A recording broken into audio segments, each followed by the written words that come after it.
प्रश्नटी को पढ़ा। 4 जन पिलांकर हाराहारी बयस 13 वर्ष, शिक्षक जनक सहित हाराहारी बयस 20 हेले तेरे शिक्षक बयस केते? हम वर्तमान लक्ष्य करवा शिक्षक जन को जोग करदे 5 जन हो जाउछन्ती, अर्थात 5 जनकर हाराहारी बयस केते ना 20, अर्थात 5 जनकर मोट बयस केते हेति माइनस आम लक्ष्य करवा 4 जनकर हाराहारी बयस थिला 13, अर्थात 4 जनकर मोट बयस होची 4 गुणन 13।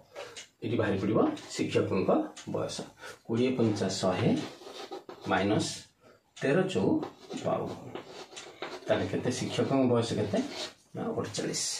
ये हम पाइले जे शिक्षकों बयस होची 48। तेबे आपण मन पई प्रश्न रहिला जदि 5 जन पिलांकर हाराहारी बयस 11 हेताए, 5 जन पिलांकर हाराहारी बयस 11 हेताए एवं शिक्षक जनक जोग देला परे सेमानकर हाराहारी बयस हेगला केते ना 15 हेगला। तेबे शिक्षकों बयस केते?